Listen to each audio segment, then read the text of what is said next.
What's up, everyone? It's your boy DJ Rock'em Sock'em, and welcome to episode 178 of the Real Me and Colon, a movie podcast. Today, Joel and I will take a look at The Fate of the Furious and Colossal, which one stands up above the other, and which one will reign supreme. We will also go over the Thor Ragnarok trailer, the Last Jedi Star Wars trailer, and Joel will try not to die from seizures from pure excitement. What will we think about everything? We'll tune in and find out. You guys got this? All right.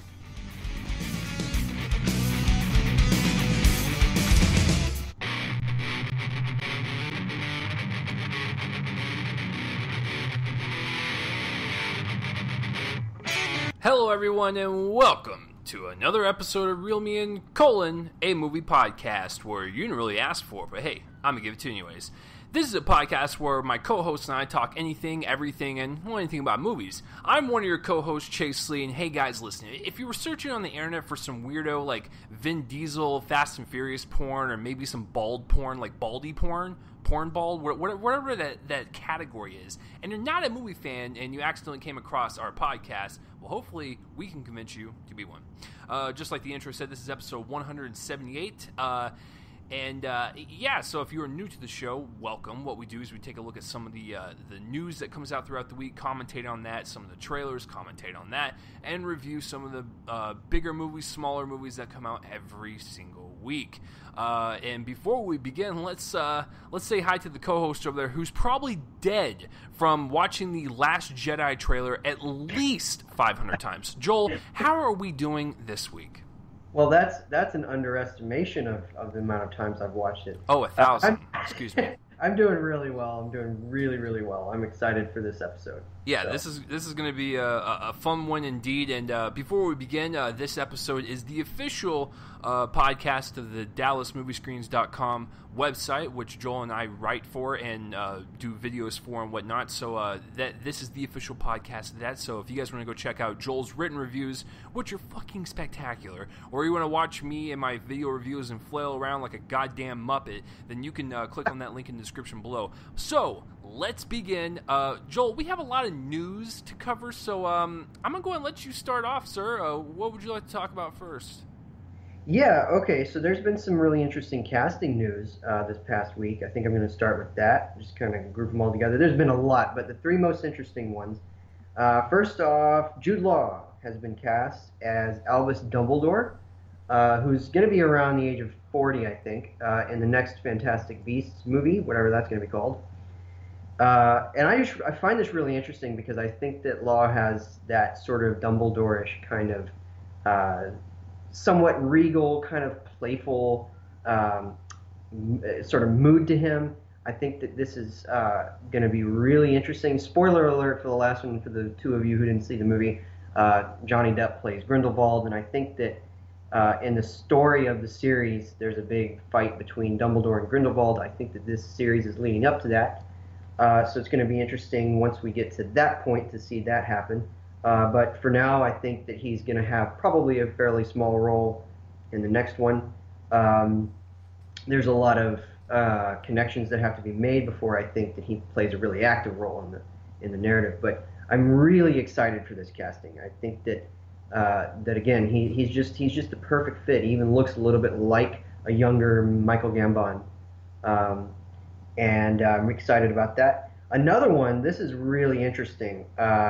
Dolph Lundgren will be cast as one of the kings of, I guess, underwater in Aquaman, which is the DC Comics movie that's coming out next December or October, or I can't remember, right? But Dolph Lundgren, though, like big action star in the 90s, now he's going to be in the DC universe, which I think is even more evidence to the fact that they're going lighter after Justice League. I think that Lundgren kind of has that. He's very much a serious-looking actor, but he can be very funny, and I think that they might use that. He's sort of got that Dwayne Johnson kind of vibe, I think.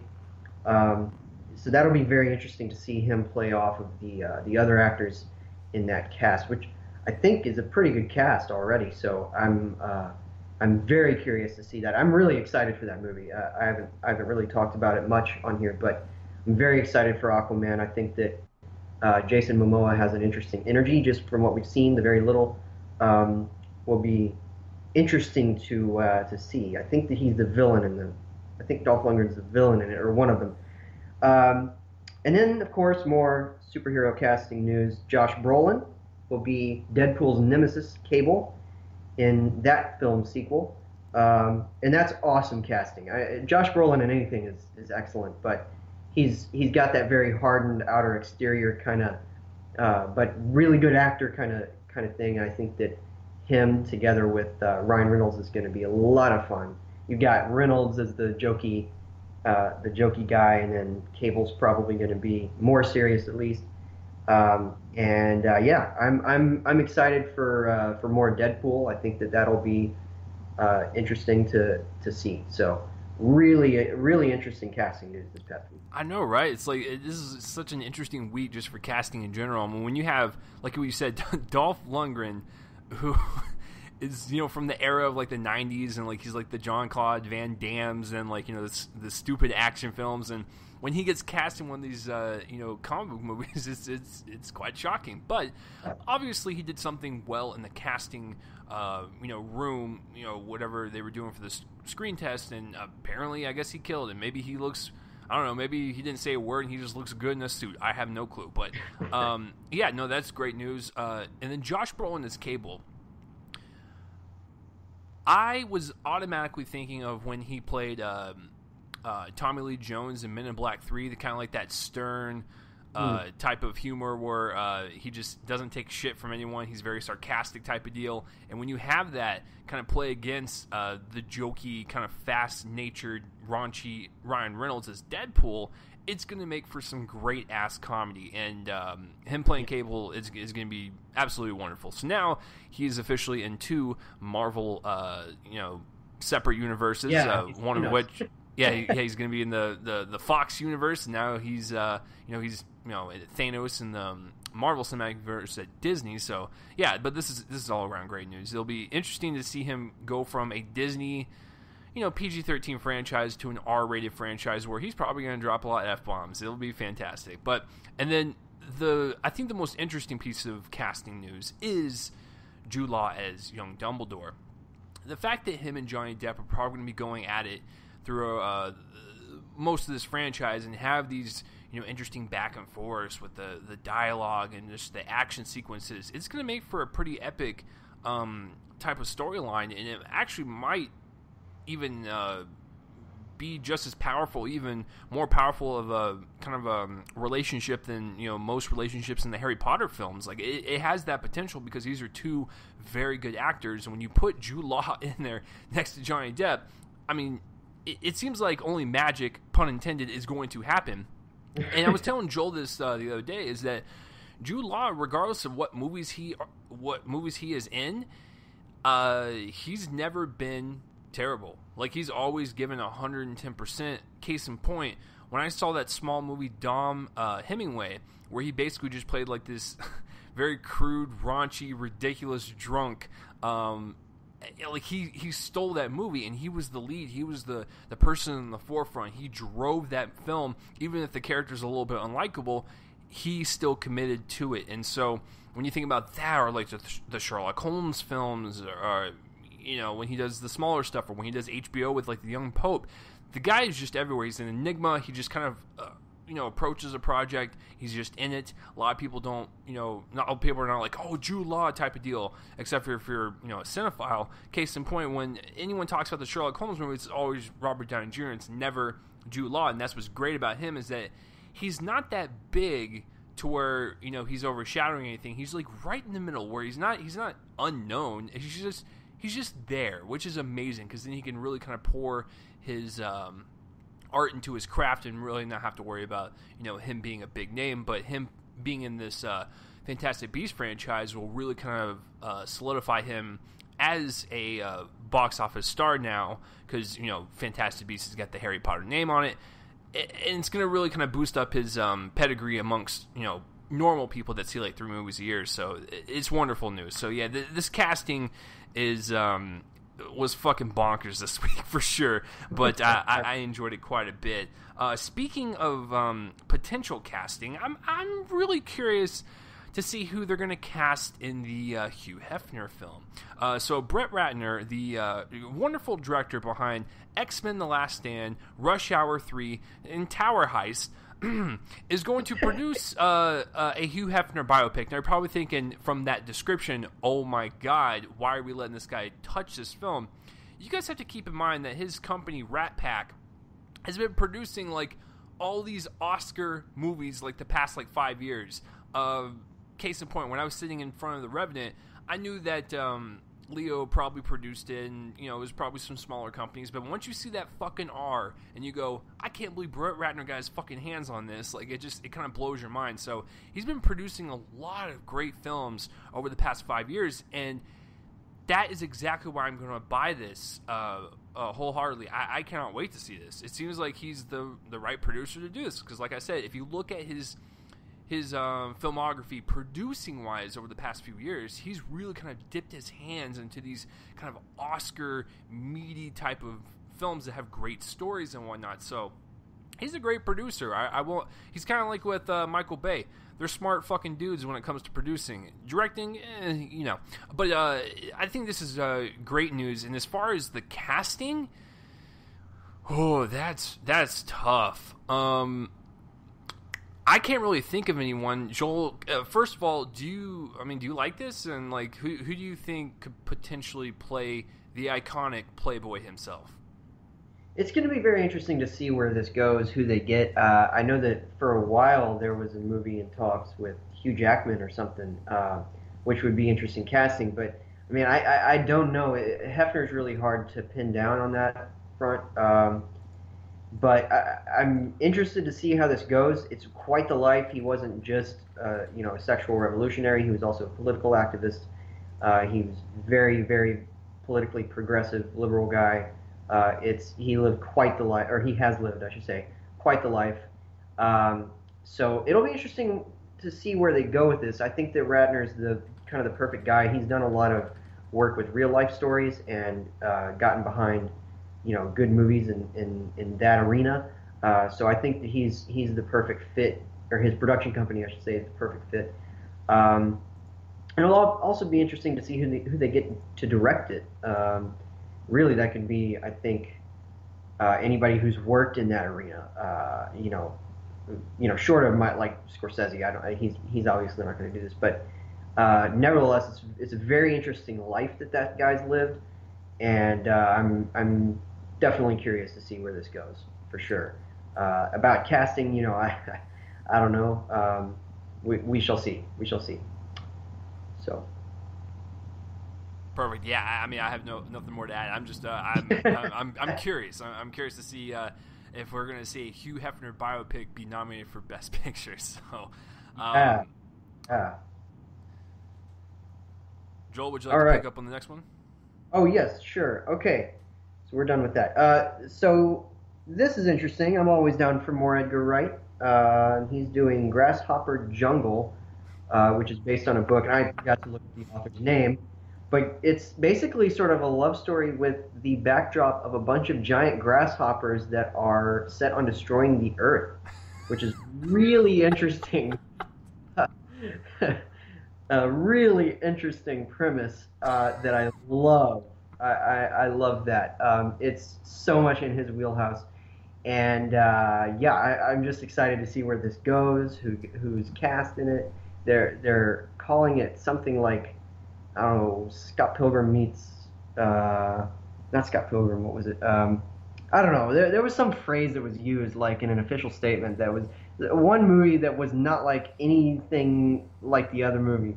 It was just it sounds all over the place and a lot of fun, and it's going to be probably visually stunning, I'm sure. So yeah, I just can't wait for this. I love Edgar Wright. I can't wait for Baby Driver. I'll get into that next week, but I can't wait for Baby Driver. I love this guy's output. This sounds totally in his wheelhouse, and I'm excited for him to go all out with this. I hope that it's successful. So anyway, really excited. It's based on a novel. I haven't read the novel, but I'm stoked for anything from Edgar Wright at this point. It's so fucking bizarre. Like I'm gonna read you guys the synopsis right here. So it's the story follows the life of two young high school boys who fight their lives during an apocalypse, like Joel said. It's set in the town of Ealing, Iowa, during a modern economic recession. It's narrated by the main character, and his name is Austin. And Austin often struggles with his own sexual thoughts and feelings for both his best friend Robbie and his girlfriend Shan. Although Austin focuses on the present, he also tells stories of his Polish ancestors. What the fuck is this? So, the thing with the title is a lot of people are, like, why is it called this and whatnot, and with the whole sexual and apocalypse and stuff. Well, I think grasshoppers, if I'm not mistaken, I believe they are asexual or something like that, to where I think that's an appropriate title for this type of person who is having, love towards, his best friend and his girlfriend and stuff. So I think that's what that kind of applies to. But yeah, it sounds like such a bizarre thing that only Edgar Wright can do. And I'm just imagining, like, kind of the creativity that this man has when he does his films. Yes, the Cornetto trilogy and Baby Driver look great, but I think the creative kind of spark that really went into Edgar was when he did Scott Pilgrim, and how he took that kind of graphic novel comic book and really kind of brought it to life as a comic book graphic novel, and it was really colorful, it was fast, it was bright, and it had some really great type of editing techniques, and it was really a lot of fun to watch, and it really just kind of stood out as something very unique, and maybe this could do it as well. So yeah, it's a very fucking interesting premise for sure, and I think Edgar Wright is the only one that can do this. And hey, you know what? He got fucked over with Ant-Man, so this will be his insect movie to add to his resume. So speaking of directors doing weirdo type of books, Ron Howard is tapped to direct The Hillbilly Elegy. Now this is based on a book. It is a memoir by J.D. Vance about the Appalachian values of his upbringing and their kind of relation to the social problems of his hometown. So it's going to deal with a lot of, the economic kind of towns that are, like, low paying, and there's a lot of physical jobs, and, it's kind of in the, poor neighborhoods and whatnot. It sounds like it could be something like of Oscar material. Like, it sounds like if Ron Howard took this, then he could make it something pretty special. The thing with Ron Howard is he's kind of hit and miss nowadays. He did Inferno last year, which really fucking tanked. But then he'll do something like a Rush, and it will literally, pun intended, kind of rush you to watch, like, the next Ron Howard film or whatnot. But yeah, he's kind of a hit or miss nowadays. But back in the day, he used to be like the Hollywood director to go to, and yeah. To be quite honest, I think his daughter's actually doing better work than he is. But as far as him as a director, like I said, he's very hit and miss. But when he hits it, he can really fucking hit it. I mean, we're talking about the guy, a Beautiful Mind. We're talking Apollo 13. So that's what I'm saying. Like, he knows how to direct a movie. It's just I don't know, maybe it's just the fucking Dan Brown novels that really just kind of threw him. And of course, I didn't really care for The Dilemma, and then Angels and Demons, no thank you. But Cinderella Man, there you go. Yeah. I had a lot of fun with How the Grinch Stole Christmas. Sue me. So it's just one of those things where it's kind of a hit or miss, but this could turn out to be really something kind of a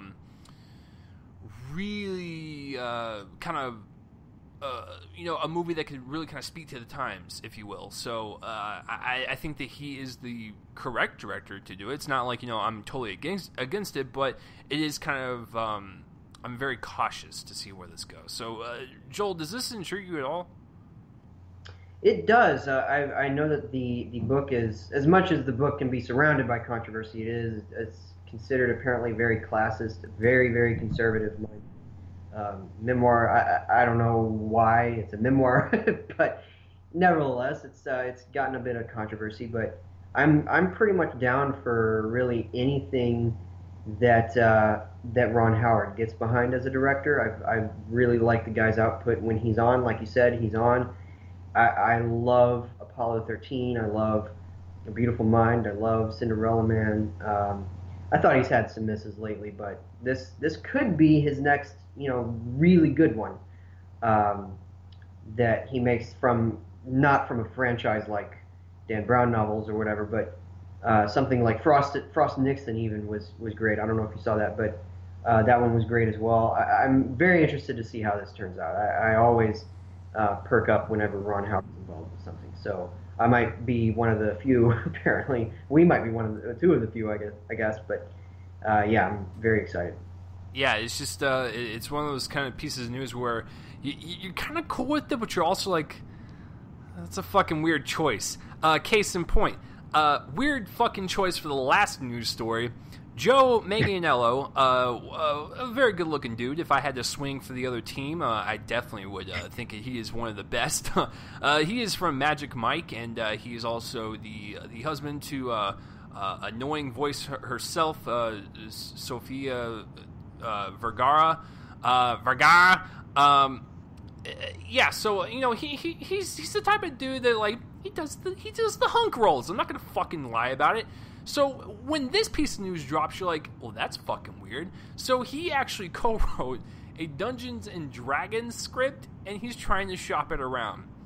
Joel, I want to go to you first, and I want you to can you process this for our listeners out there? Like, why is this a thing, and why is Joe so nerdy? Like, he can finally hang out with us now. He doesn't have to hide anymore. He doesn't have to hide his six pack. He can be free with all of us nerdlings. It's wonderful. But and also the Dungeons and Dragons movie from the 90s, fucking woof. That is one of the worst movies ever made. So I'm just really curious to see who's going to pick this up and who's going to take the risk on it because of previous installments. So I don't know, maybe he can make something like a Game of Thrones or something and have it be like that visceral grit we want in these type of like sword and sandal or medieval type of movies. We want that kind of raw intensity, but when you make something that's like heavy and green screen, it just looks like shit. So I don't know, I'm kind of mixed on this, but I'm curious to see if anyone will pick it up and take the risk on it. But the fact that Joe is one of us, Joel,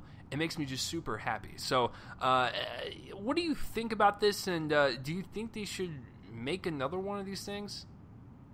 I never saw the 2000 movie, the one with Jeremy Irons, I think, was in it, and some other people. I never saw that. I know that it has quite the reputation as being pretty awful.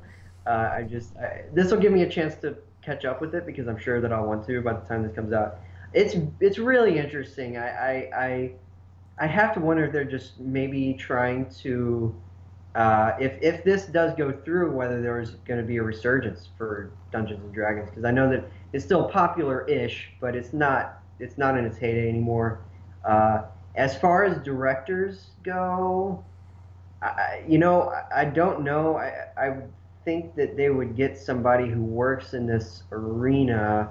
Maybe somebody like the guy who did like one of the Journey to the Center of the Earth movies, or maybe the guy who did Warcraft, Duncan Jones. I really don't know. Maybe not that guy, but I don't know. This is going to be very interesting to see if anybody wants to do it. Like that's also the question. Will anybody want to do this, or will they consider it kind of death to their name?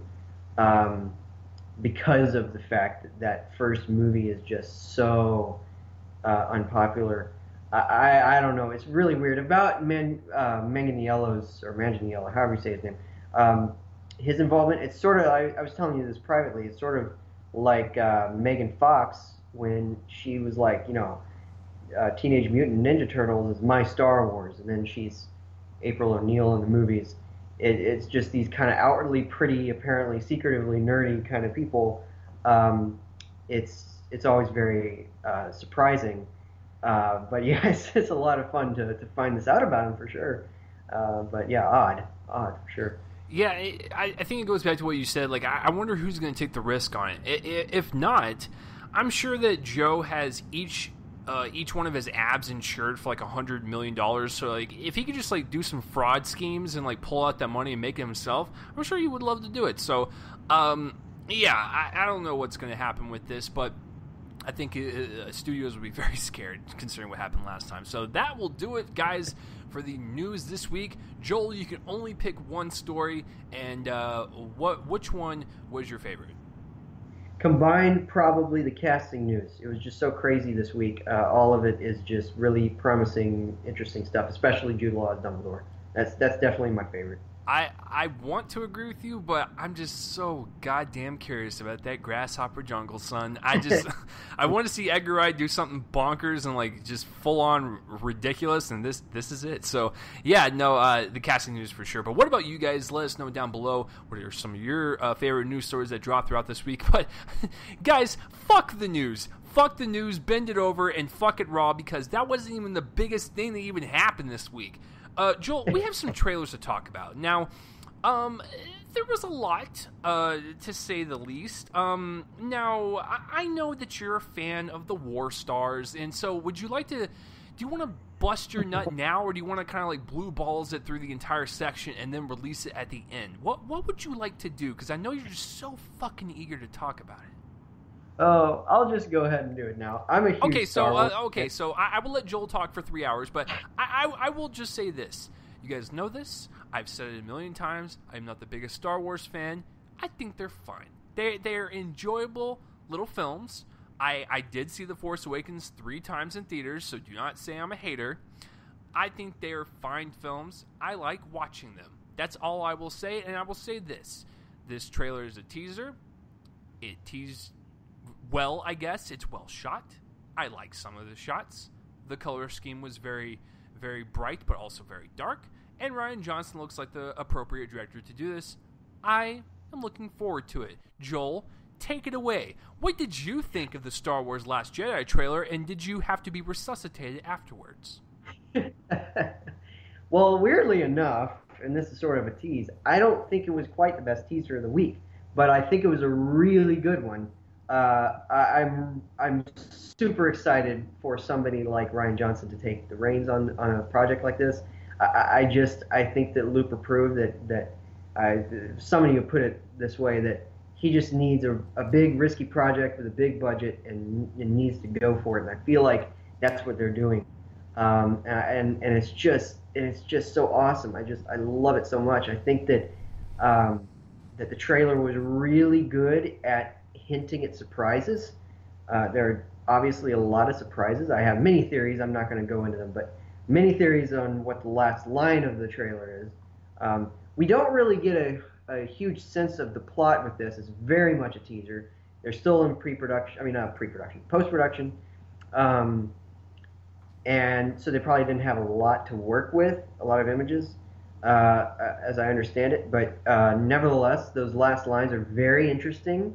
I'm interested to see where Luke Skywalker is in this narrative, because I have a lot of very, probably really controversial theories as to what happens. But I'm so excited. I'm a huge Star Wars fan. It's what got me into movies. Watching that first one on VHS back in 1994, I think it was, for the first time, and I just have been a fan since. You know, one of the prequels doesn't really work for me, but I've liked all of the other movies to varying degrees. Some of them are my all-time favorites. Some of them are just really good. But I'm just a fan of the universe itself. I think that it's such an immersive universe.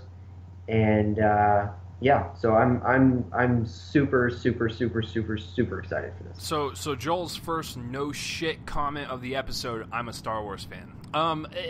Well, but I mean, here's the deal though. I'm glad that someone actually really does care for it and really does like it, because I reviewed the Rogue One and Star Wars Force Awakens by myself in the respective years, and so I'm pretty sure you guys would like to see a different perspective and not just someone that's just completely down on it. And I'm not down on it. Like I said, I think they're enjoyable films, and I would like to own them one day, except for Rogue One. But I would like to own them. The only problem is Disney likes to fucking, take your wallet, slap it on the ground, kind of touch it a little bit, fondle it, and then take all your money. Like, those things are fucking expensive. So I haven't really found a good deal on them to where I want to blow all that money. But No, I'm excited to see the progression of the story. I mean, of course, The Force Awakens leaves on a cliffhanger. You want to know more. I want to see where Rey goes. I want to see where Finn goes. I want to see where Poe goes. I want to see if BB-8 saves the day by fucking bouncing off the floor and like hitting someone in the face. That would be really funny. But I'm excited to see where good old douchebag Kylo Ren is going. Like, so I'm curious about the whole universe. It's just, comic book stuff is my bag, which I will lead into right now, motherfuckers. Listen, I've said this at the beginning of the year, and I'll say it again. You know what? I was looking forward to Logan. I was looking forward to Guardians of the Galaxy Volume 2. I was looking forward to Wonder Woman. I was looking forward to Spider-Man Homecoming. And god damn it, I was looking forward to Justice League. But my most anticipated for the entire year had its teaser drop, and that would be Thor Ragnarok. Oh my god, you guys ready for this shit? The trailer is amazing. It was the right amount of tease. It was the right amount to just kind of show you, hey, this is what this version of Thor looks like with a different director. This is what the action will look like. This is what the tone will be like. This is what the villain will be like. And this is what Thor will kind of progress throughout his journey. That's all we needed to know, and it ends on a pretty awesome scene that I want to see more of, and I'll probably just come in my pants when I see it in theaters.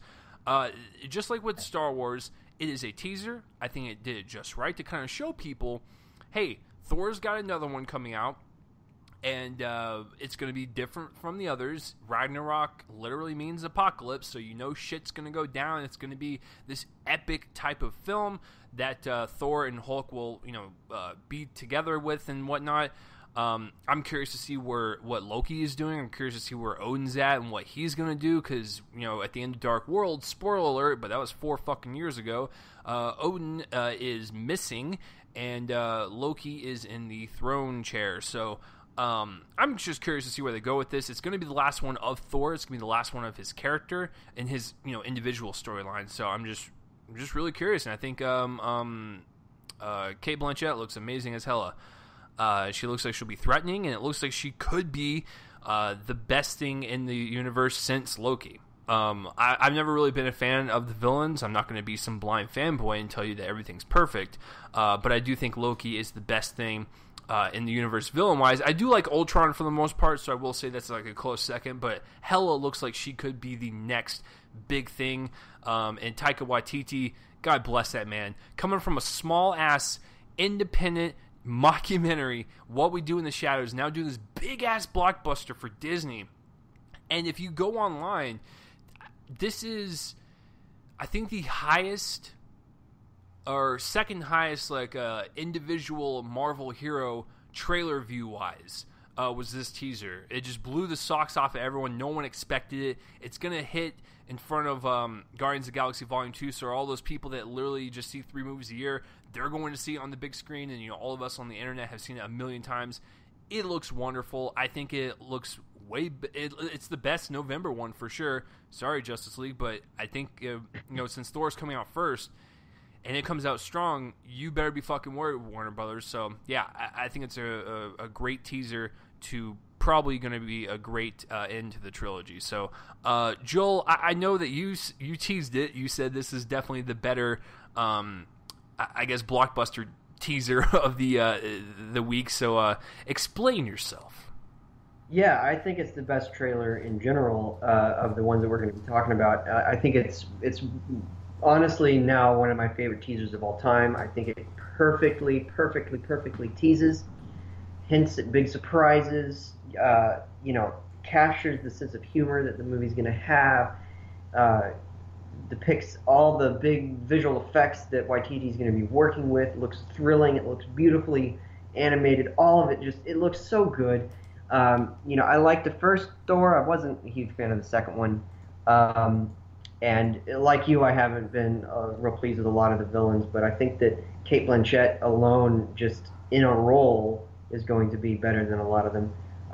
And she looks really menacing here with her goth do and her weird makeup, and I just think it's very interesting. It's going to be interesting to see what Hulk is doing in this narrative. I'm not really familiar with the comics, so I don't know if this is a pre-existing thing, whether people already know, but Nevertheless, I'm very interested in seeing where that's going. Again, like you said, Odin, I've been interested in that for about 4 years now. I've wanted an answer. Where did he go? And yeah, I can't wait for this. It's I said that Justice League a couple weeks ago. I said that Justice League looks like a video game. This looks like an actual movie. So I'm incredibly excited for it. And anyway, yeah, really, really stoked.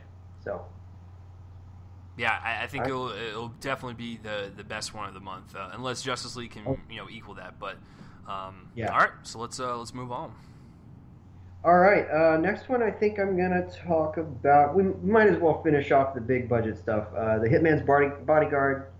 This is an August release, which I didn't realize because I thought August was basically empty. Uh, but yeah, this one looks pretty fun. Not nearly as good as the other two we just talked about, but it looks pretty amusing. It's got Ryan Reynolds and Samuel L. Jackson. Reynolds plays a hitman hired to. I'm sorry, a bodyguard. I switched them. A bodyguard hired to protect a hitman, who is played by Jackson. It's very much overtly a comedy. It looks pretty amusing. I'm looking forward to the energy between these two. Really, not a whole lot to say here. Just otherwise it looks like a fairly generic action movie, but it's something to see in August, I guess. And it looks vaguely amusing. I'm mostly just excited for the actors. Really, the action looks whatever. The story looks whatever. I'm just looking forward to Jackson. I think that this is going to be very R-rated, and it's got him saying a certain word that he's really popular for saying, that he's good at saying it, and it's going to be just him and Ryan Reynolds duking it out, both physically and also this energy that they have together. It's going to be interesting to see that. Otherwise, not like super stoked for it, but it looks fun enough. Joel's a little shy. He meant motherfucker. Yeah, that word is said probably a good 5 to 10 times, which is interesting. It's going to be a hard R language-wise for sure, but I gotta be honest. I thought the trailer was whatever. I still want to see it because, like you said, just because of the actors. But Brian, my co-host on a top 5 show that we do, he actually brought up an interesting casting since Ryan Reynolds is playing the bodyguard. Brian suggested it would have been appropriate if maybe Dwayne Johnson was the bodyguard and bounced off of Samuel L. Jackson like they did in the other guys. And I was like, holy shit, that would have been a really great pick as well. And so, listen, I think the trailer has enough energy to keep probably the movie going for the runtime that it's at. But most of the jokes didn't work for me. The action looks solid, I guess. I don't know. Maybe they just chose the most mediocre jokes or mediocre line deliveries to just get you interested in the movie. And I'm hoping that they're saving all the best stuff for in the movie, and I would be pleasantly surprised if they did that. But yeah, I think the trailer, it's whatever. But I will definitely see it. I'm not saying it's awful by any means. If it was 2 other actors, it probably would not come across as well. But I think Samuel L. Jackson, just the ferocious nature of his attitude and his line delivery and stuff, it's always entertaining as hell when he curses or yells. It's always fun. So yeah, it's whatever for that one. Speaking of other good trailers that I really enjoyed, getting to the kind of smaller independent films of the section, I really, really love Detroit. And this is a film based on the Detroit riots in the 60s. It's directed by Catherine Bigelow, who directed the Hurt Locker, Point Break movie, and of course it stars John Boyega. It's got a very creepy-looking Will Poulter as like a man-child. I didn't even know that was fucking him at first, but it was very weird. But when I saw... what movie was it? I saw Fate of the Furious yesterday, and this played in front of it, so I got to finally see it on a big screen with like the surround sound, and the music was haunting, the action was visceral and gritty. It was in your face type of documentary filmmaking, but with like actors and stuff. So it's a very heavily reenacted documentary, basically, and I really like, just like I said, the overall type of grounded feel to it. I love the fact that Catherine Bigelow puts you in these situations as an audience member, and you really kind of feel uncomfortable throughout the entire thing because you know shit's going to go down. But I'm glad that this type of movie is being made. It's very relevant to today's issues and whatnot, to really kind of show people that this has just been going on for decades, and it's time to fucking stop type of deal. And I like the whole construction of the trailer, and like I said, that music at the very end was just so haunting. It got under my skin every single time I saw it, and my hairs were raising up and stuff. I absolutely love it,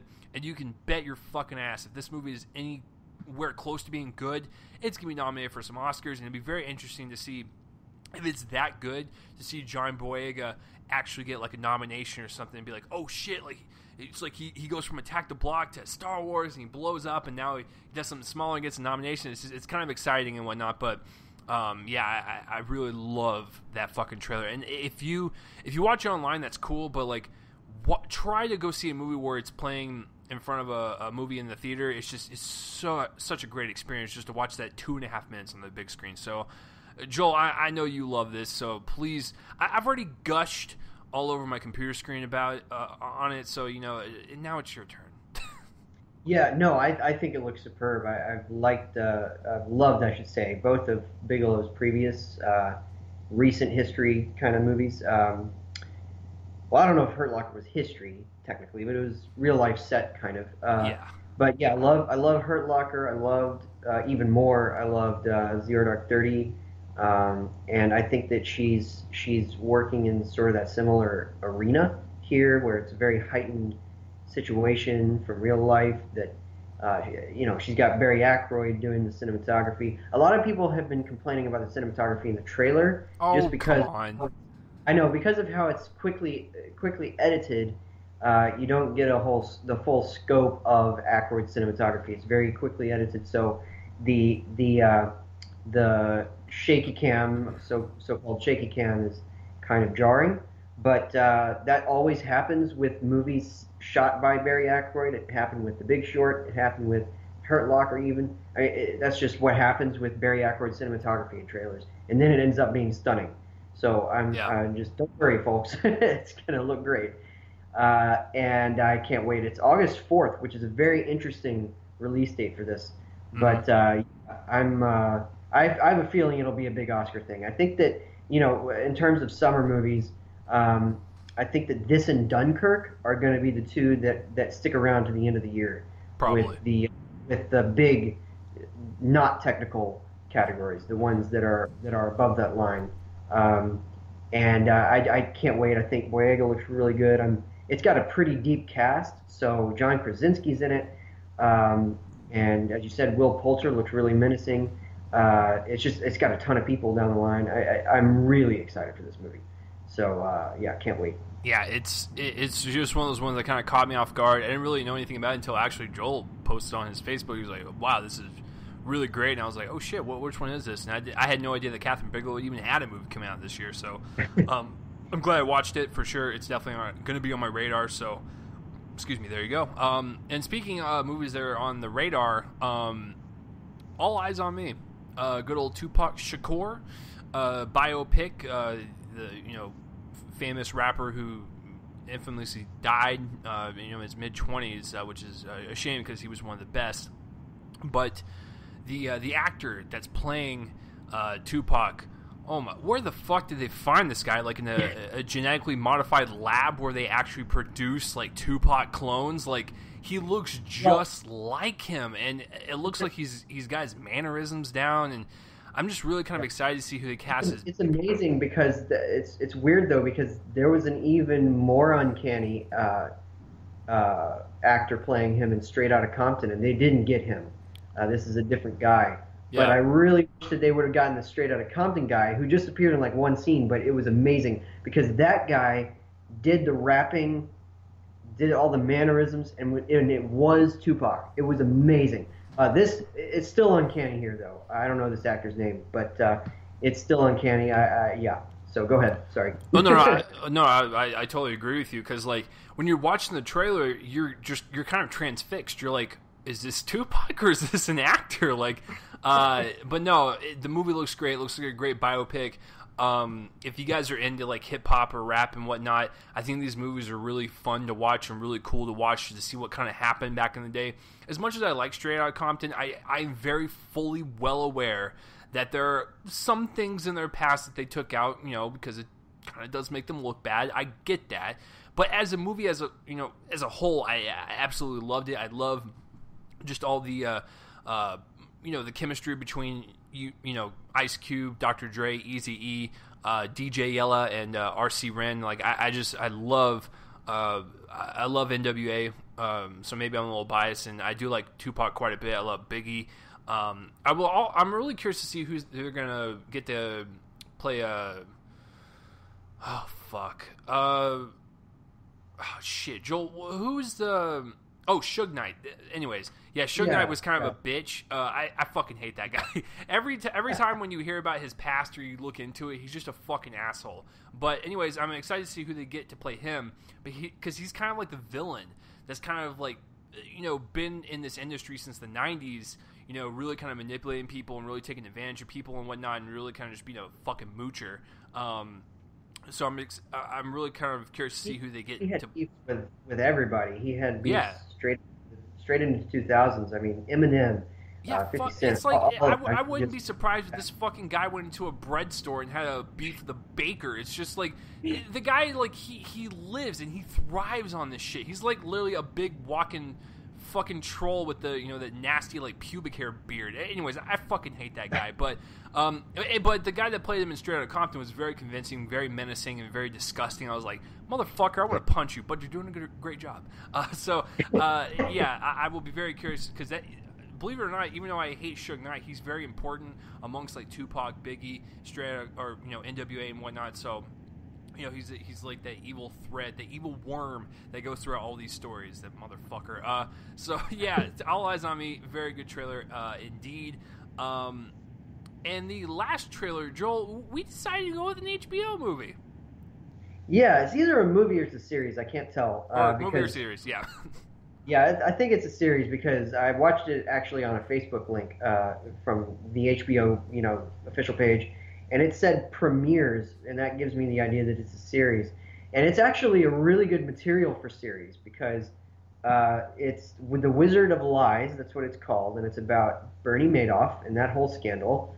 And I won't get into all that. That's for the show, but it's a very labyrinthine, very complex tale that's perfect for a series, because there's a lot to it. There a lot happened there, and I don't know if it's going to be. I assume it's going to be limited. I think it's probably just going to be that one season, but it's got Robert De Niro as Madoff, Michelle Pfeiffer as his wife. It's just got a bunch of names. Hank Azaria's in there, I think. It's got a bunch of names in there, and it looks absolutely stellar. I'm definitely going to be watching this. It looks really good. And it looks like it gives us a whole, like, all of the context, a full picture of that scandal. So it looks educational and entertaining. It's just kind of a twofer there, and can't wait to see what De Niro has in store, because Madoff's certainly a character. And I'm stoked, and I know you are too. So. Yeah, it's one of those things where I almost like cried tears of joy realizing that Robert De Niro did something other than dirty fucking grandpa. Like, I was like, oh my god, this guy's going back. He's going back to the greatness. But no, I really love like fraud, embezzlement schemes, and all that stuff, because these real life people are fucking assholes, and I love the fact that they're making a lot of these now, since like the birth of like Wolf of Wall Street and like The Big Short and stuff, and now they're going to tackle the Bernie Madoff case. And he really kind of gypped a lot of people over. He was kind of like Jordan Belfort in a sense from Wolf of Wall Street. He just took all these people's money and really just kind of mishandled them, and like I said, embezzled it, tucked it away for himself, and lost everyone a lot of money. And he was like, oh, I don't know what fucking happened to it. Like, we know what you fucking did, Madoff. Don't be a fucking asshole about it. Anyways, I really like the trailer. Michelle Pfeiffer looks really great as his wife, and he looks really great as Madoff. It looks like it's going to be more of a subdued performance and not, raunchy Magoo from Dirty Grandpa. I fucking hate that movie. Like, he needs to not do those. But when he gets into stuff like this, you know that he's trying, and you know that he's going to really kind of hone in on Madoff, and you know he's going to really kind of bring the disgust that this person really kind of brought amongst a lot of people. And maybe, they'll show it from, like, a little bit before all this happened, to where maybe he looks like a good guy and then he's eventually going to turn into a bad guy. And I kind of like that. I want to see that arc from that character, not just like straight up start when he's bad. I have a feeling they're going to do the series like this. And Joel, maybe you have a different theory. I actually think they're going to start out with Michelle Pfeiffer going in and talking to him in jail. I think it's going to start out like that, and it's going to kind of be a non-linear story structure and kind of show going back and forth between the jail and just how he got started and whatnot. I think it's going to kind of go back and forth. So I actually think it's probably going to start with him actually already in jail and really kind of go back and show what his story is. I mean, Joel, do you have a different theory, or how do you think they're going to kind of structure the show or movie? Oh, I think that's very likely. I think that the way to tell these stories these days is by nonlinear storytelling. So I think that they'll definitely take advantage of that. It's very likely that's where it'll start. And if it doesn't, then maybe it randomly starts out in the past, and then the present is, the present storyline, if you will, is him in prison. But yeah, whatever the case, I think that the present storyline will be him in prison, and then probably most of the show leading up to the point that he's in prison will be told about the scandal, how it started, all that. And I absolutely agree with that. Yeah, I actually think that most of the jail scenes will just be him and Michelle Pfeiffer talking, and it'll just be like these kind of meaty discussions on like how far he's fallen and like how disappointed she is and whatnot. I really think you can probably bring the most like emotional intensity if you do it that way, and really just kind of focus in on the actors and the performance and the dialogue and whatnot. So I really hope it's just that, just when she's visiting him, that's it, just the visitation hour part of jail, not the actual jail cell. I think that would really benefit. But either way, I'm excited. I'm really glad I bought HBO Now, an account a couple weeks ago, so now I can watch this shit. I don't have to ask people for their fucking passwords. So, but to all the people that did, I thank you. You know who you are. But yeah, I'm glad I finally got one now, because like with Silicon Valley coming back, and I really want to start The Leftovers, and I really love Westworld, and I even like Girls. So there's a lot of shows that I really enjoy from HBO, and they're killing it. They're like a Netflix to me. So Newsroom. Yeah, the Newsroom. So I mean, dude, they're on fire. So yeah, that's it for the trailers, guys. It seems like Joel and I agree that Thor Ragnarok kicked Star Wars ass and left it in the fucking red dust from the trailer. So that's a lot of fun. So anyway, guys, what is your favorite trailer of the week? Comment in the place where I'm facing, let me know. And now, guys, every single week we review movies, right? And it's always nice to butt heads.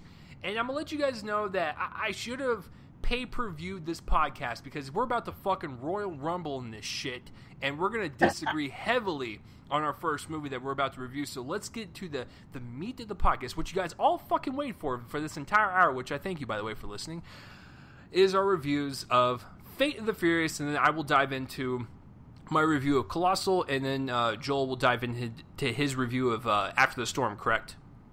Yes. Yeah. Okay. So, all right. So, Fate of the Furious. Joel and I are going to try something different, where we're actually going to tell you the plot and what the movie's about. And Joel brought this up, and I realized after 3 years of doing this that I'm a fucking idiot. I should have been doing this. So, Joel, as the person that hates babies, small puppies, cancerly elderly people, and pretty much everything good in the world. Oh, and of course this movie. Can you explain to the people what this movie is about, please, and who is in it? Give a little setup. Okay, so this is the 8th movie in the franchise that has had 8 too many movies. Go fuck yourself. We're starting, folks. We're fucking starting this shit. So this one takes a bit of a different tack. Their old leader has left because of the death of the actor who played him. That sort of goes unspoken except for one scene. But now, of course, the makeshift leader is Dom Toretto, played by Vin Diesel. And the plot of this one is that apparently Dom has betrayed the group for some reason. That reason seems to have something to do with the character played by Charlize Theron. And so there's a bunch of 600 hours of chase scenes and a big ice thing, and yeah. There we go. Okay. Okay. Okay. I'm gonna start. I've said this for 16 years now, and I will say it again. The Fast and Furious films are my favorite guilty pleasure franchise. I do feel guilty for liking them because they are not that good. But I enjoy them on such a high level, I would actually compare it to all these motherfuckers out there that get so angry with me that I like this franchise.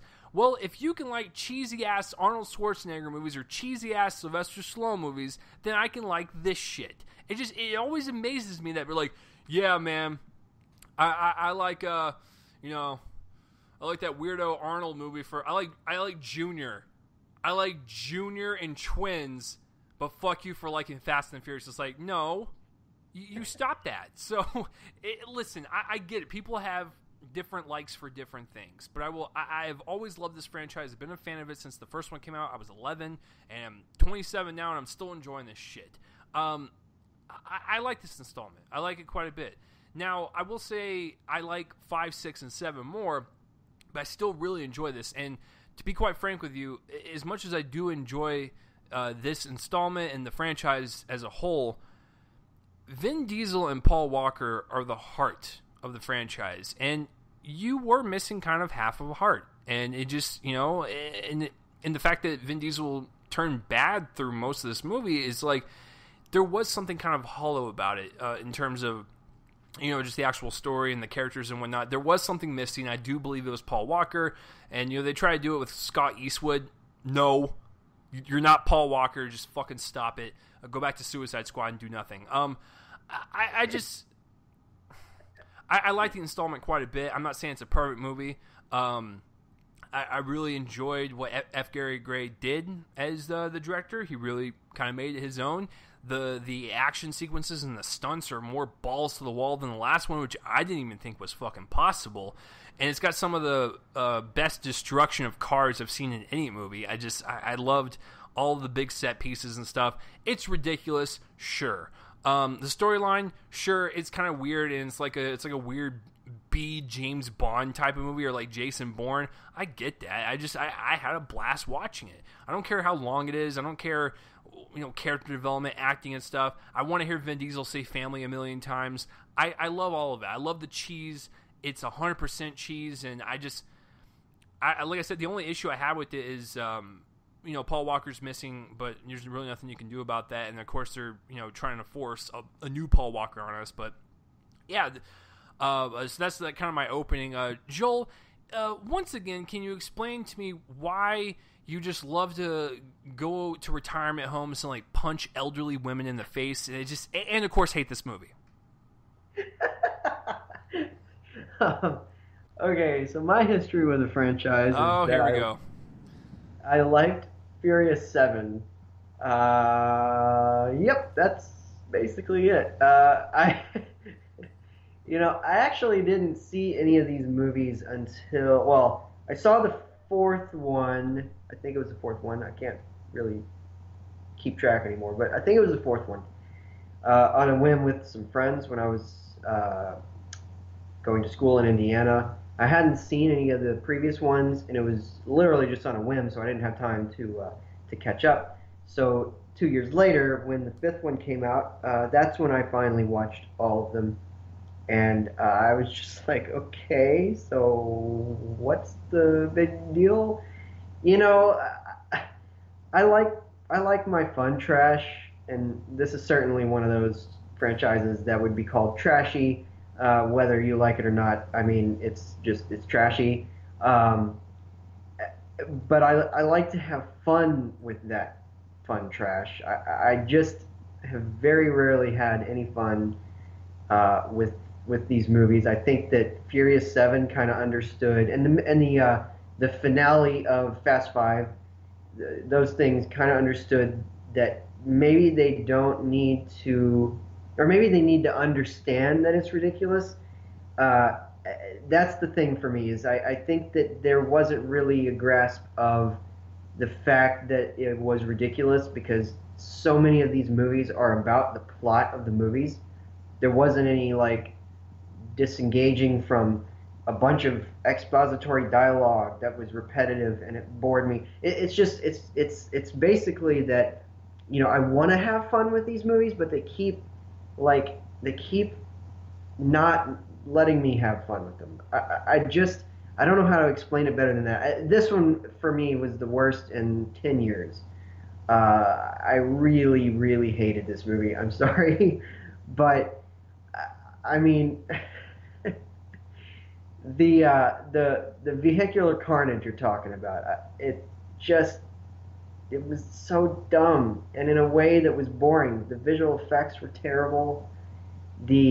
Especially the fire effects. Like, I'm really stingy about those. Okay, I will give you that. The fire effects and all of them are pretty terrible. And the thing is, like, when you have a big budget that this franchise has and some of your special effects are a little lacking.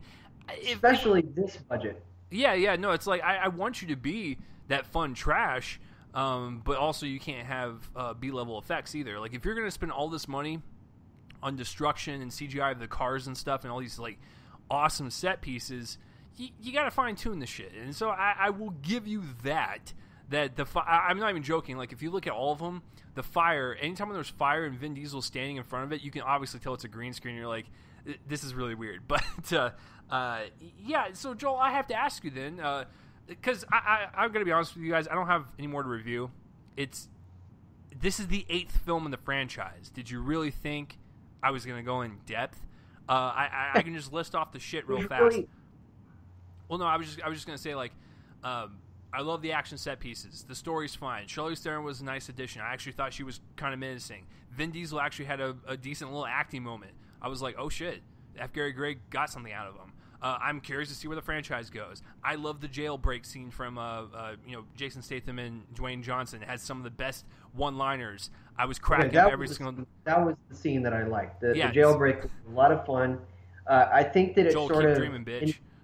It sort of indirectly reflects badly upon the movie, though, because the movie is supposed to be made of all these car chases and stuff. I didn't like any of the car chases. I thought that there were a couple of cool moments in the car chases, but for instance, the missile that Dwayne Johnson kind of throws into the other missiles or whatever. But it's so good. That was a cool moment. The whole scene was just like, I've seen this 700 times before in the series, and it's just maybe not on ice, but in a neighborhood or something.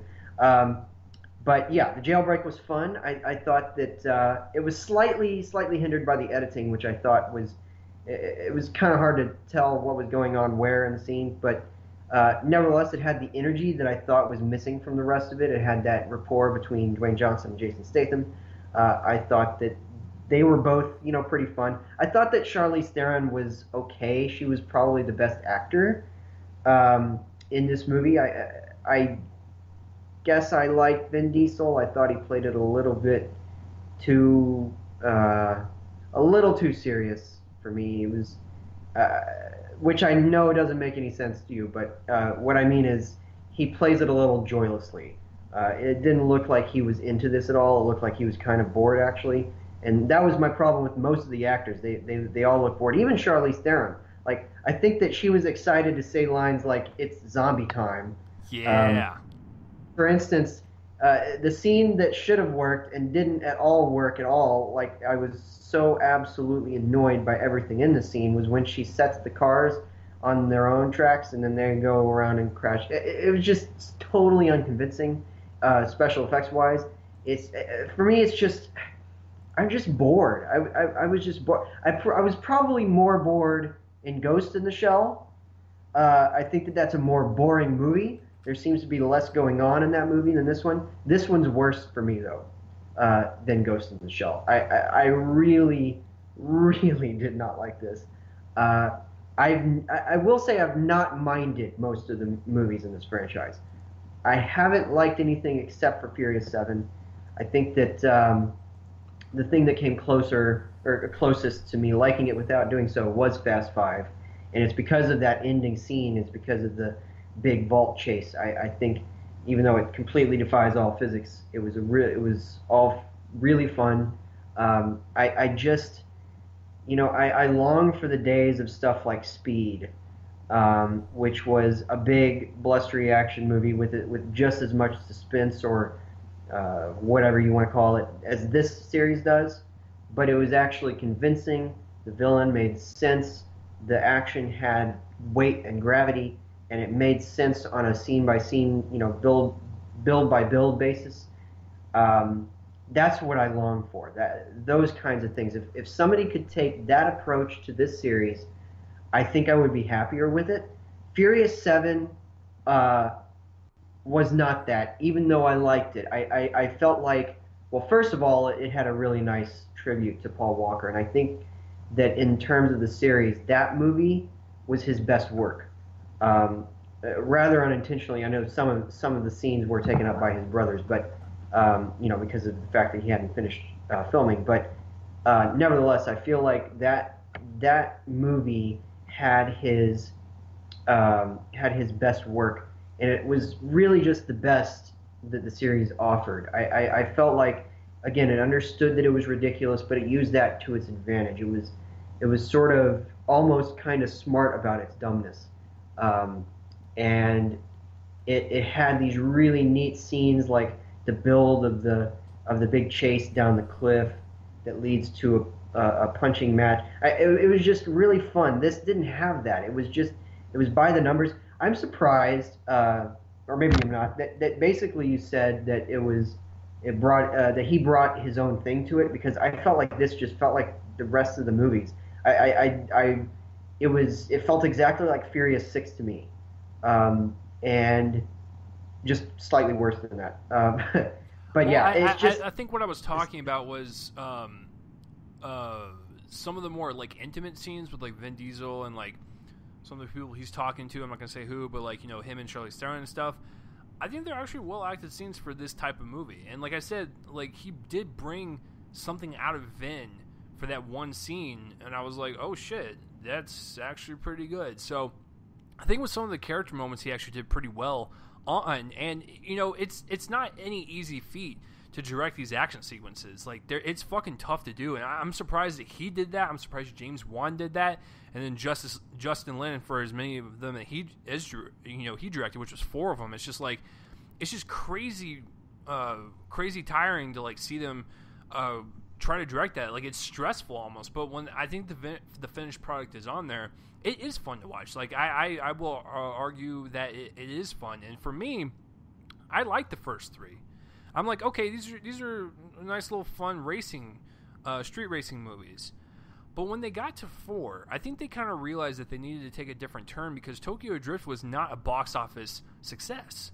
So for number 4, they tried something else. They tried something like a Jason Bourne or like espionage, spy type of movie where these people are almost like superheroes. Because I think they realized that street racing, you can't really make that into a big, blustering franchise.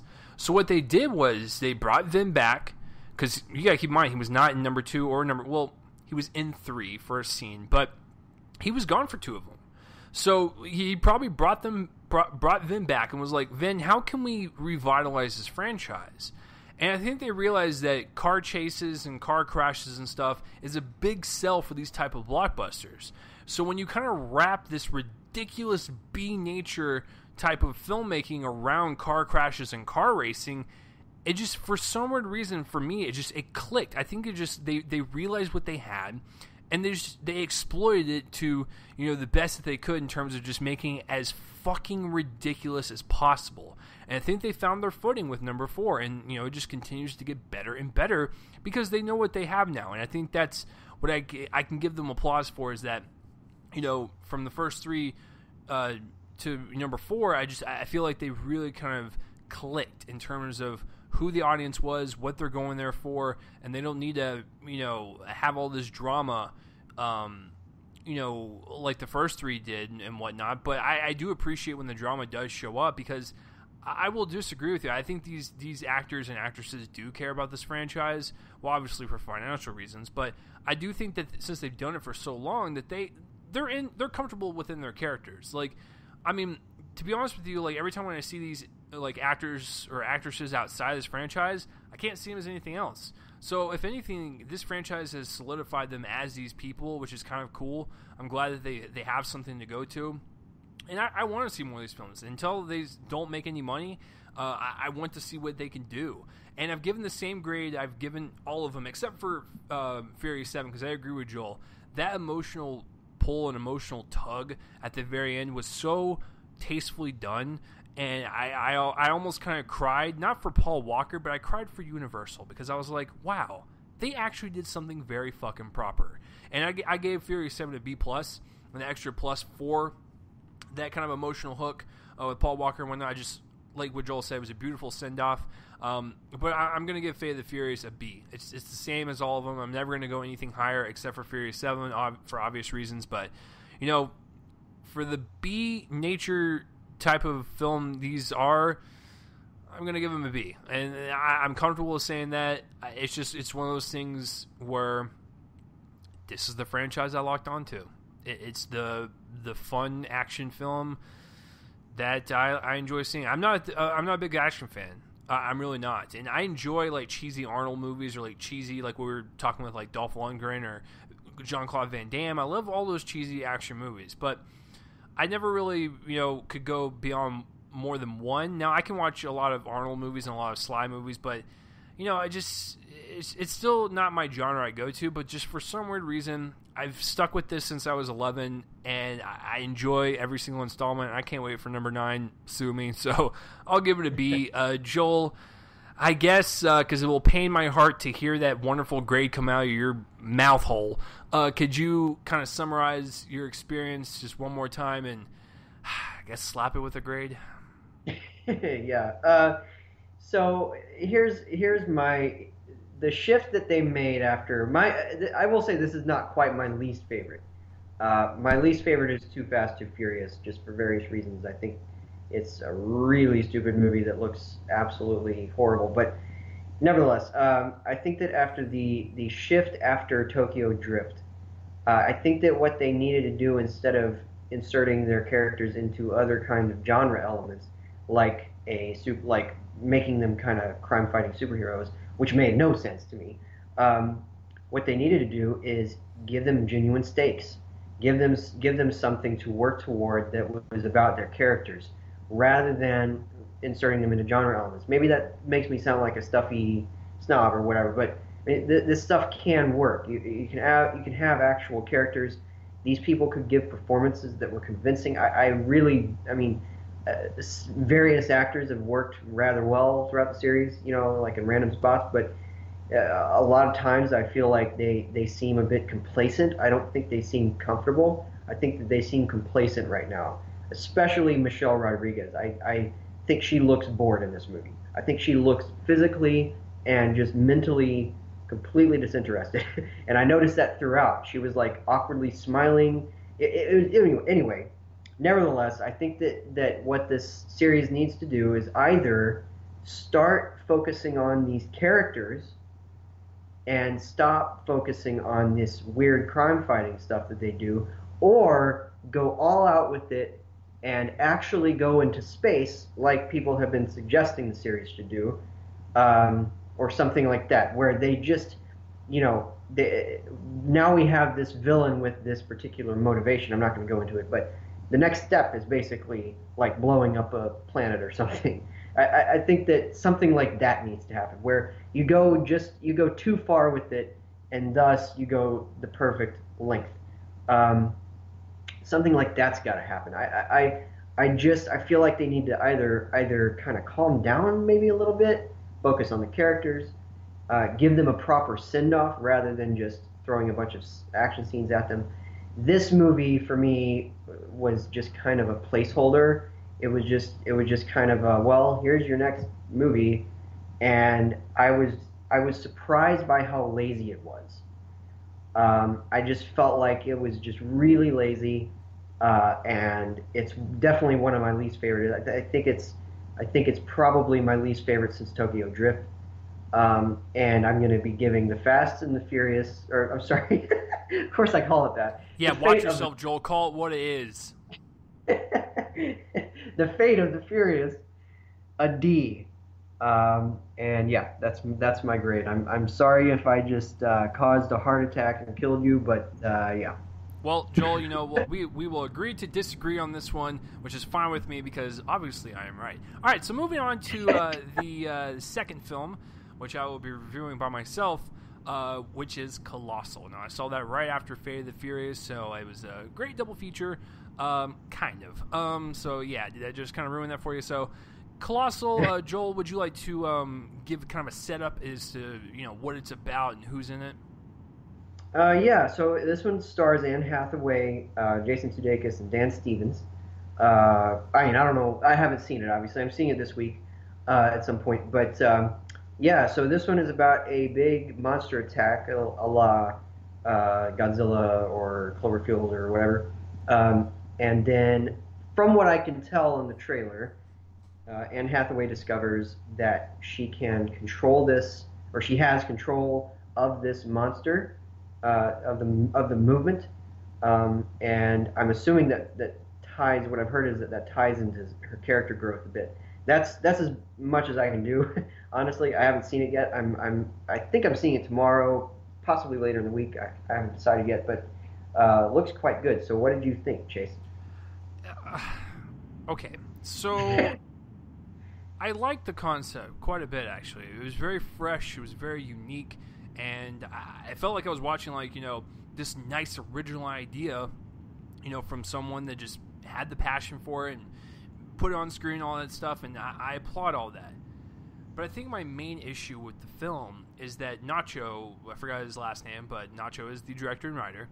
I think he has a lot of interesting... Nacho Vigalondo. Yes. I think he has a lot of interesting ideas in the film. And Joel is right. The monster does kind of correlate with her kind of growth as a character and really kind of dealing with, what she's dealing with and whatnot. And I enjoyed the ambition of it because, like I said, it was like on this grand epic scale, but also very intimate with these characters and what they were going through.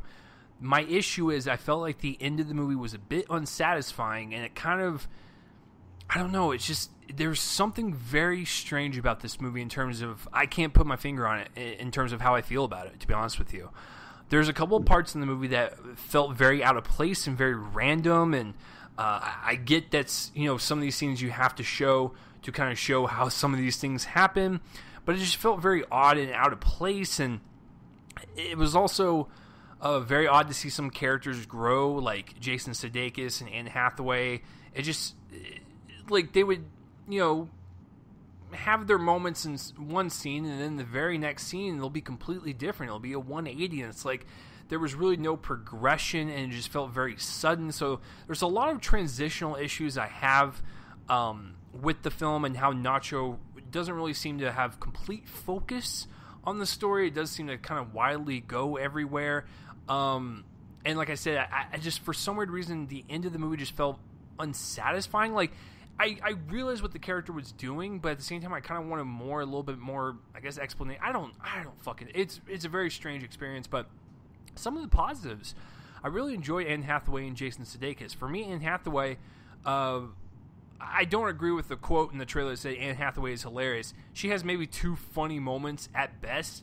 This is more of a character study, and I enjoyed her character, and to see her grow from this person who is very reliable on her boyfriend, played by Dan Stevens, to going back home and realizing that she has to be on her own and really kind of tackle life and her issues solo and not have any support.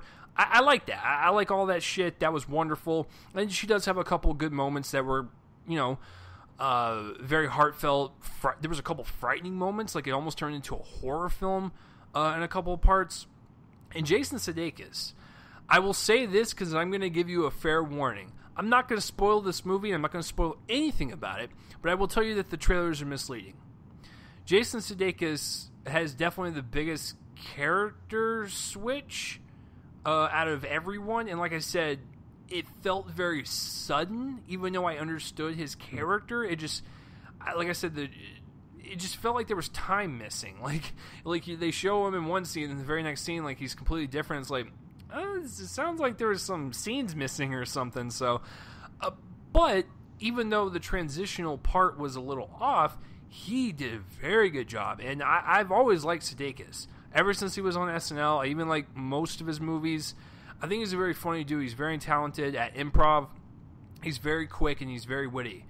But in this one, he does take a lot of more like kind of dramatic turns, and I kind of enjoy it. Like I said, at some points in the movie, I'm not going to say who commits these acts, but it was very horrifying to kind of see some of this shit. But like I said, some of the character growth was a little too sudden, so it didn't really work for me. And maybe that has to do with the unsatisfactory ending. But I will say, for an independent film, the special effects on the monster look great. I really was really impressed that they got away with all this stuff, considering that this was kind of like a smaller, middle-of-the-road type movie, not like a big-budget blockbuster. I like the correlation between the monster and Anne Hathaway. That was, like I said, provides some humor and intriguing parts, but that's all I'll say. Let's see what else. I do like the music. The music was really good. I think that's about it. I think I touched upon everything and what I liked and what I disliked. Believe it or not, I'm going to give this a lower grade than Fate of the Furious. I just think for the ambition of this film, I just felt like it was a little muddy, and the end just did not really do it for me all the way. Like, I get what they were going for. That's what's really weird about it. I get what Nacho was going for. It's just... I don't know. I don't know. Maybe if I think about it, it'll get a higher grade. I'm not going to say... It's not a terrible movie. It really isn't. I actually do think it has some great parts to it. And it does have some issues. So I'm going to give Colossal a C+. I do think it's a little bit above an average film for sure because of the kind of unique nature about it. But I can't get it to a B because, like I said, there's just something missing for me.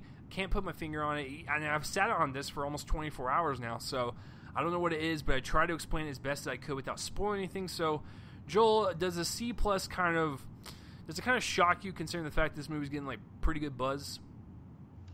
Yeah, I mean, it kind of does. I'll be interested to see it. Like I said, I'm seeing it at some point this week. I'm not sure when. I think tomorrow, but it might be like Thursday. It's certainly one of the movies that I'm going to be reviewing next weekend, so I'll be seeing it before Friday.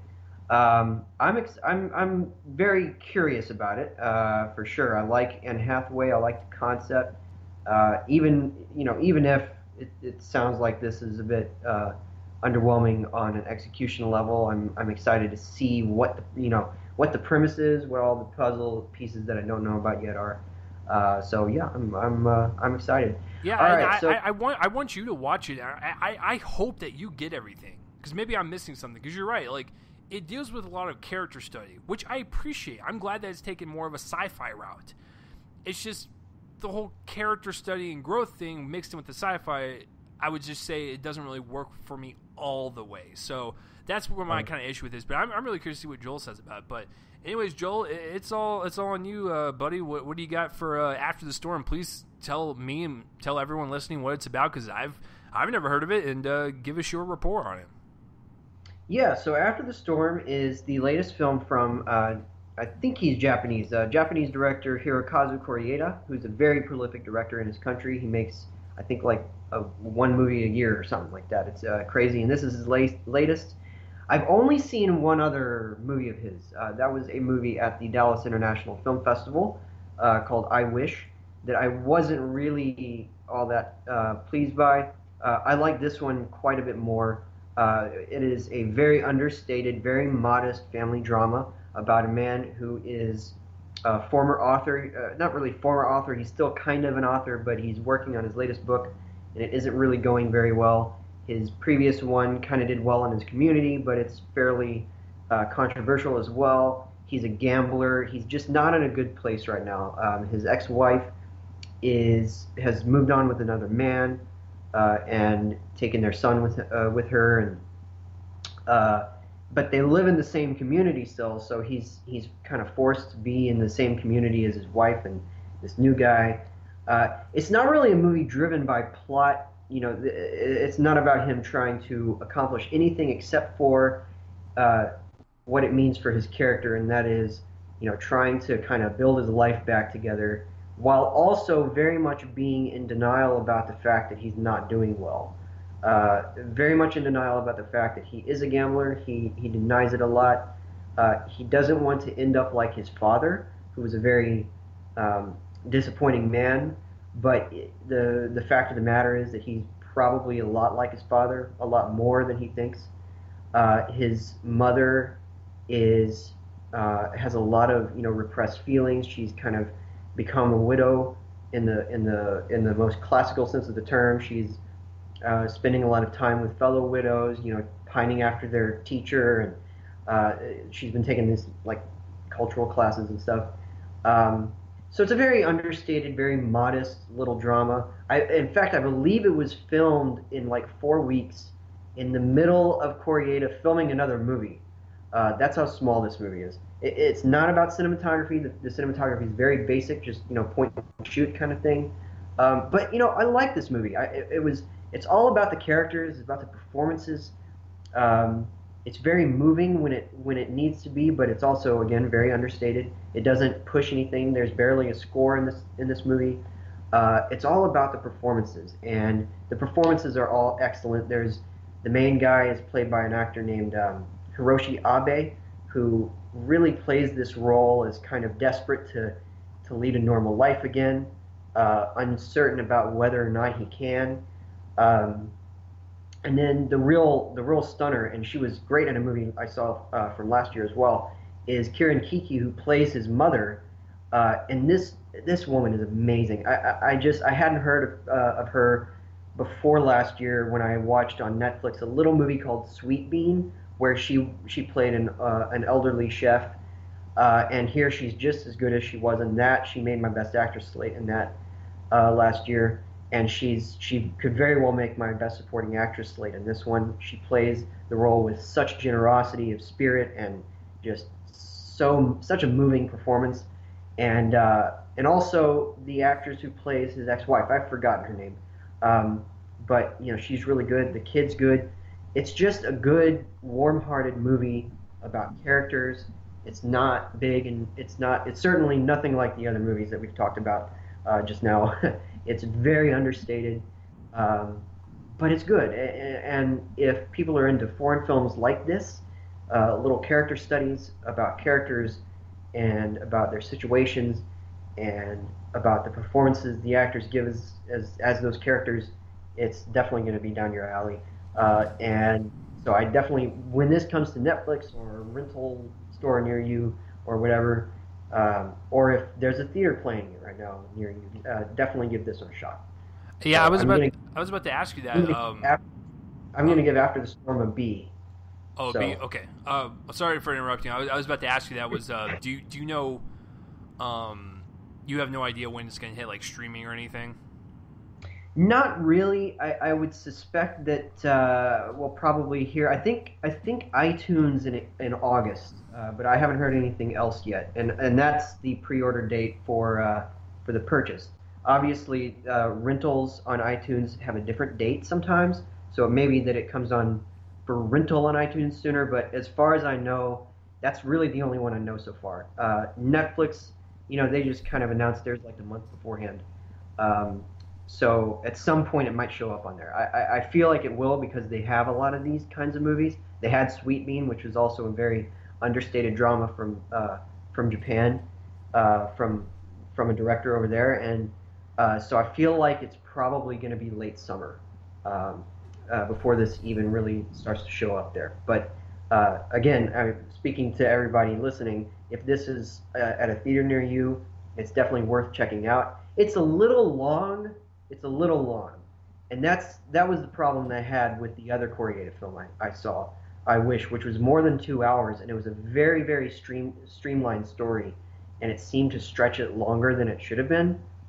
This one is almost at 2 hours. I think it might have been able to be shorter, but then again, I don't know what they would have cut, because again, this is not a movie about plot, it's a movie about these characters, and in that sense, it's very successful. So definitely a B. Not an overwhelming experience, but a B. So yeah, that's great. It sounds like it's a pretty solid film. So yeah, I'll have to definitely check it out. And Joel, just before we get into the box office results, does it bother you? Does it pain your soul to realize that you gave that the same score as I gave Fate of the Furious? Does it pain you? Oh boy, I'm gonna raise it to an A plus. No, I'm Just just so that doesn't happen. That's great. All right, so that's it for the movie reviews, guys. Obviously, what was your favorite thing you saw this weekend? It could be on Netflix. It could be in the theaters. I just want to know. I just want to talk to you guys. I have no idea who fucking listens to this. So please comment down below and let me know and let Joel know. All right, so let's get into the box office results. And I told Joel for this. Going forward, we're going to swap off. So for this week, I don't know the numbers, so I'm going to completely guess. Joel has the numbers in front of him. Next week, I will take over, and Joel will have to guess, and vice versa, and we'll just kind of switch off. I think there'll be a lot more fun. That way it's not just Joel under the spotlight going, number 5 is. So now you get to see me sweat. You get to see me sweat it out. So, Joel, you got the numbers ready to go? Oh yeah. I've had them pulled up. So go ahead and guess. I guess whichever order you want to go in, 1 to 5, 5 to 1, whatever. Just guess the top 5. Now I want to kind of make this fun, so we can have one hint, and you can ask any question you want, and the other person has to give the answer, and that is kind of your hint. But you can't just blatantly ask them. You have to like kind of tiptoe around. So like is this certain movie still in the top 5 or something type of deal? So, Joel, I will ask you this. Fuck.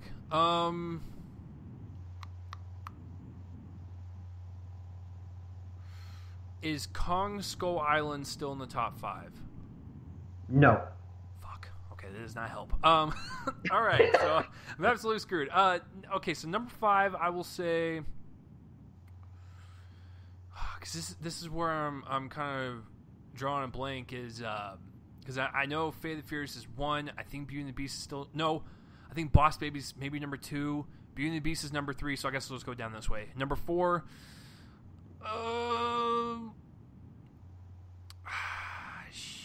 Shit.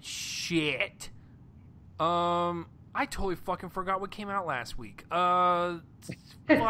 Shit. This is tough, guys. Now I realize the pain I've put people through. I'll say, fuck. Going in style, number 4, Smurfs 5. Man, you were so close. 2 of them were switched. God damn it! Okay, so yeah. So at number 5 we have. Oh, actually, so what I'm going to do is I'm going to switch up my the method here just a little bit. I'm going to lead in with what the budget of the movie is, then tell you the weekend gross, and then the total gross and all that. Okay. So at number 5, with a $25 million budget, is Going in Style. Oh, son of a bitch. Yeah, which made $6,350,000. Total gross is $23 million. So I have a feeling probably like within the next couple of weeks it'll make at least make that budget back. Then of course you have to double it. And then I feel like they spent quite a bit, at least for this type of movie, on advertising. So I'm going to just guess maybe like 75 or 70, something like that, to be able to call it even. So yes, so that's number 5. And then, and I'm just going to tell everybody too, with like advertising, I'm just kind of guessing. I really don't know the ins and outs of that as well as Chase seems to. So whenever I say something that sounds ridiculous, just know that. Just bear with them, like, folks. I'm adding to the budget plus the double. I do know, of course, that it has to, you have to count that and then double the budget. So anyway, number 4 is Smurfs: The Lost Village with $60 million budget. That made $6 million. That made 6.5 this week. Oh, son of a bitch! I got outbeat by $500,000.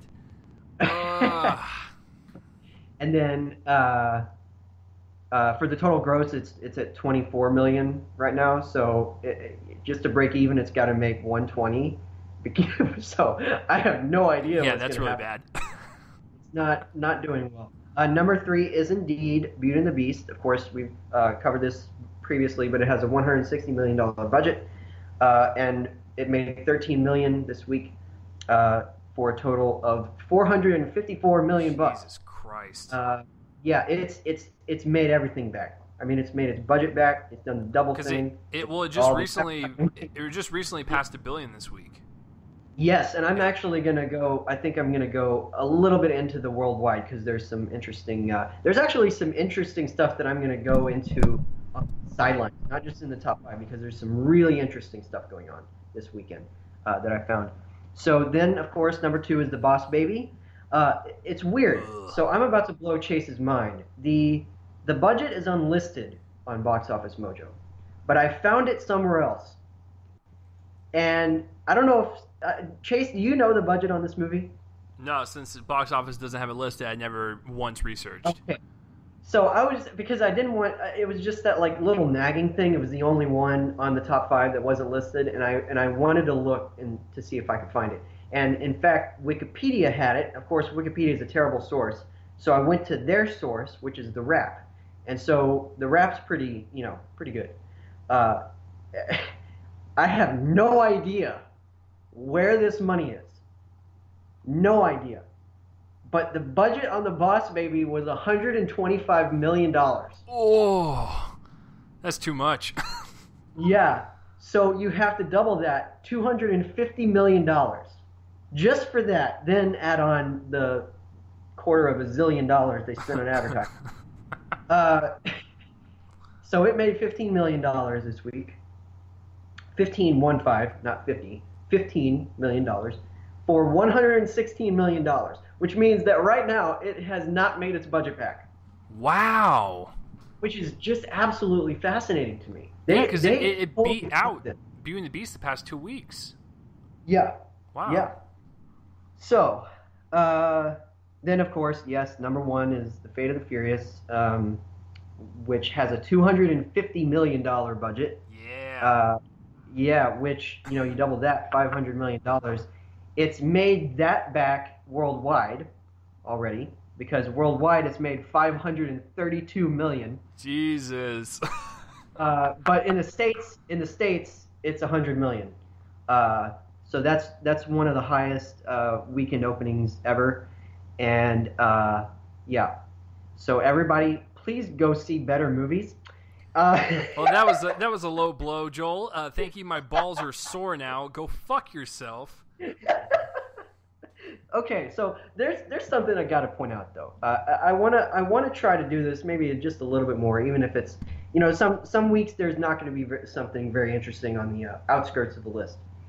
But I just wanted to say, so this is interesting. There was another wide release last week, or it was wide for a time. And then they lowered the theater count, and it's an animated movie called Spark: A Space Tale. Nobody's ever heard of this, but it's got like Patrick Stewart. It's sort of like Space Chimps kind of the year, and it made $112,000. It doesn't have its budget listed, but it opened in 365 theaters. Each theater was $308. Oh, that's bad. That was the theater average. Goodness me. Anyway, also the biggest rise I've seen in a while. I don't really pay attention to much of this stuff, but nevertheless, I don't think that there's been many things like this. Gifted was number 6 this week after being number 16 last weekend. That's a huge rise. It's a 572.1% rise. For a total of $4 million. Like it's made $4 million overall, but it made $3 million of that just this weekend. So that movie's definitely catching on, and I actually have to wonder if in these next couple weeks it possibly like gets in there, maybe gets in that bubble of something like Going in Style drops. I have to wonder because it's getting really good word of mouth.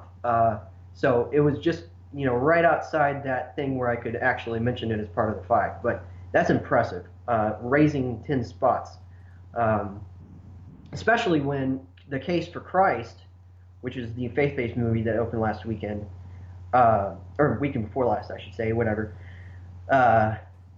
actually only rose 1 space. It's number 9, and that's from PureFlix. I mean, it's the big faith-based movie, but something like Gifted is kind of interesting counter programming, because it's also very family oriented, and it's interesting. It's going to be interesting to watch where Gifted goes, because I feel like that's a fairly significant. And then what's weird was Split entered the top 20 again this week. It was previously like number 34. It's now number 18. It had a 300% rise. So I have no idea where that came from.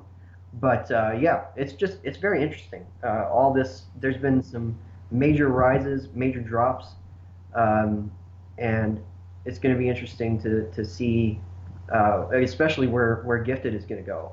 But yeah, so Fate of the Furious took all of your wallets, and Good. that's pointing to Good. to the Good. to the sane people on this Good. show. Good. Okay, so I just I guess real quick wanted to give you all the worldwide. I just wanted to reiterate this. Beauty and the Beast did pass 1 billion. It's at 1,043,000,000 as of this week, and that's the big one. Everything else is like the next one on the list is Logan, which has 599.2. So there's a $400 million $400 difference. No, Only $400. But yeah, it's interesting. And then something that Chase will be happy about. Your Name is in the top 10 worldwide. Oh yeah. With 331.1 million. That's amazing. So yeah, that's amazing. That's a great movie, by the way, guys. Go see that. Yes. Anyway, yeah, some really interesting movement this week, because that Beauty and the Beast topping a billion happened this week. So I think it was like on Tuesday or Wednesday, I think. So yeah, I'm excited for Disney. You know, we've made our thoughts clear about Beauty and the Beast, but nevertheless, they did themselves well in a marketing sense, and they killed it. So everybody was going to go see that, and everybody has. So exactly like 1/7 of the world has now seen that movie. It's crazy. Yeah. But yeah, So that's Yeah. Very interesting numbers for sure.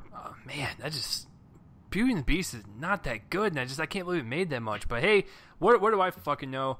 Joel and I just bitch about movies on the internet. So that will do it for this week's episode of Real Man Coleman Movie Podcast. I want to thank you guys for listening, because you guys are always the fucking best, yo. Joel, where can the people find you online?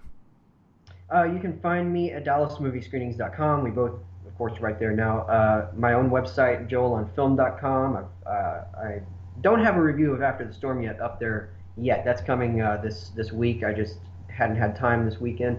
But I have, of course, the review of Fate of the Furious. I've got one for France, which is a new film from Francois Ozon. He's a very prolific director in France. That one was okay. And then Salt and Fire, which was the second Werner Herzog movie in 2 weeks, and both of them were awful. This was the slightly less awful one, but I was really proud of my review of that, so that's up there. And then on Twitter, you can find me at Copling_Joel, and then on Letterboxd is J Copling. I think that and Podcasting Them Softly. I'm still writing there. I'm sort of the weekend release guy. I'm going to be starting, hopefully, in a new writing series, maybe or something. I'm not sure. I've got some projects in my brain for that, but Podcasting Softly, really great site. So go check that one out. So that's sort of my internet signature updated for today. So. Yeah, and if you guys want to follow me on Twitter, it's @RealChase. Please subscribe to the YouTube channel. And yes, like Joel said, we are both contributors to the DallasMovieScreenings.com, and this is the official podcast that website sponsors. So please go check it out and see Joel's written stuff and see me flail around in my videos. And of course, if you want to support this show and whatnot, please like it, subscribe to iTunes and all that stuff. Share it around and let people know it's a decent listen. Hell, if you're stuck in traffic or you're just taking a giant ass dump because you had like 10 pounds of nachos the night before and you're just on the toilet for 2 hours, we got you covered, fam. We got you. So please let people know about this podcast. And like I said, rate it, subscribe. You guys know what to do. Download it. You guys are always the best. I love you all. Next week, episode 179.